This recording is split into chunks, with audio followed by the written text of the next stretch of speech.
the debate and something that I said and have been saying that now everybody's saying.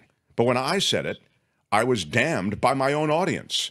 Now you're hearing the warnings from others. A lot of people are saying don't underestimate Donald Trump on that stage. So I feel as though I was maybe not first to the party, but early to the party. It comes from my worry. But you're hearing now Governor Josh Shapiro. Now, he's the governor of Pennsylvania. He was on the short list for Kamala Harris to actually run with her, right? And he says she has a, quote, tough debate ahead.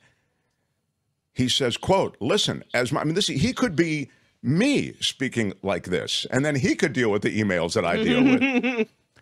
Listen, he says, as much as we want to criticize Donald Trump, he's a liar, he's all these things. People know Donald Trump. He's a skilled debater. He's a guy who is willing to say anything at any time just to get through a question. And he's a showman. He's been on TV before. So don't underestimate Donald Trump, he says. He says, now, I've known Kamala Harris 20 years. She is tough as nails. She's a prosecutor. She'll be prepared.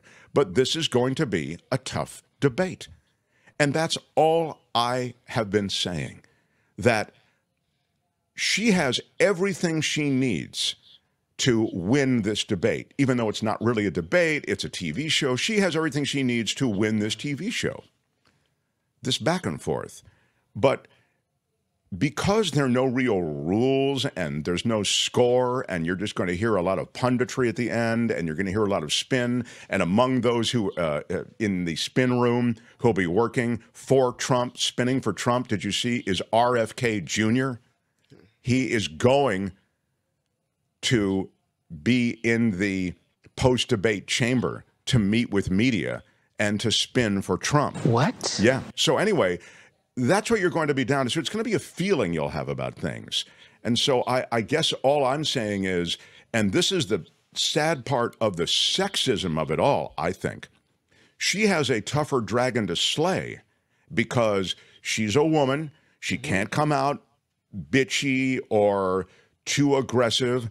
Yeah. Women are held to, and this is something else. I was making the point the other day during this conversation that got the email. I was making this very same point. Women are held to a standard that men just aren't held to. It's awful in every part of our society, in the workplace, on the debate stage, in the back and forth, in the C-suites. We hold women to a much higher standard. And so we evaluate them in different ways that are unfair. But in that spirit, I just wanted to note that she has challenges. That doesn't mean she can't prevail. She's insanely smart. But he's, what is it? Clever like a fox type thing. I mean, he's able to bob and weave. He's got the weave, as you know. As I say, I don't know exactly what his power will be within the format that they've laid out. The mute button, as you know, will be pressed when the person not speaking or not having the question directed toward them is waiting. But I don't know. I mean, they want to put me in prison. I think that the world of Donald Trump is informed by getting past a lot of rules and regs and laws. They don't want me to be a little bit nasty. They want to put me in prison. Me. Yeah. Me? Of all people, me. But he's no stranger to television. And so this environment in which he... That was one of the most successful shows ever done. Yes, that's right. The Apprentice. I don't know if it was one of the most successful shows ever done, but it was dominant, and it was successful enough to essentially create a completely fake image for a failed businessman, a failed, lawless businessman who has never had a good idea, who lost money with an Atlantic City casino. How do you do that? It's almost impossible. He did it twice. If people are saying, and this I've read and I've heard, and we've talked to David K. Johnston about it, who will be with us again tomorrow and Wednesday, by the way. But I've heard that he is kind of losing it a little bit, that he's getting more nonsensical. He's saying things that are not sane. And Right. so do we expect the same Donald Trump from 4 years ago to show up tomorrow night? I don't know. I've never seen anything like it. Well, I think that the Trump who shows up tomorrow night doesn't have to be the Trump from 4 years ago if you're a Trumpy and you support Trump.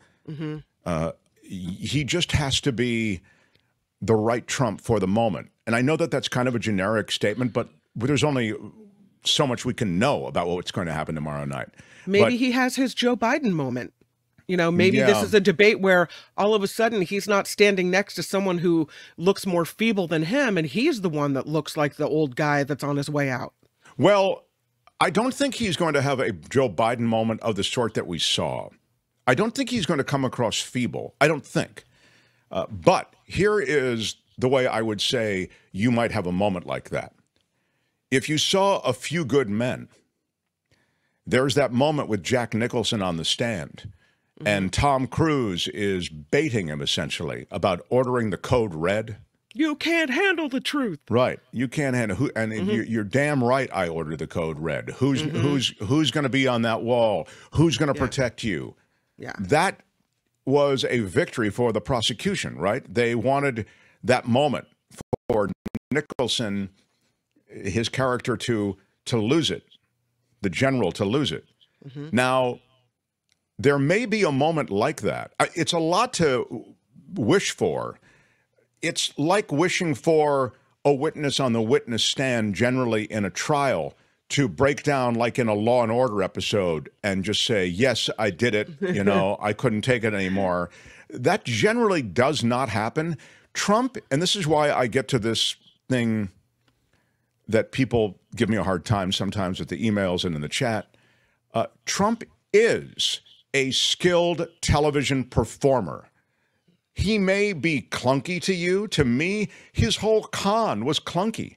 I mean, but his repping of strength and just his general vibe apparently landed with enough people. He hates the same thing that a lot of other people hate. He hates them, those people that are ruining your country. Them, all the thems. The immigrants, the media, the Democrats, the blue states, the Californians. He is expressing something that is boiling in a lot of people who feel left out of the economy. They feel left out of any sort of success. So they are looking for a hook on which to hang their grievance. That's what's happening. And Trump, first go round, was the great hook that they could hang their grievances on, meaning he gave them the hooks. He gave them those people. Hillary Clinton, the Democrats, the elites, whatever it might be. This time around, it's a little harder. We've been through Trump once.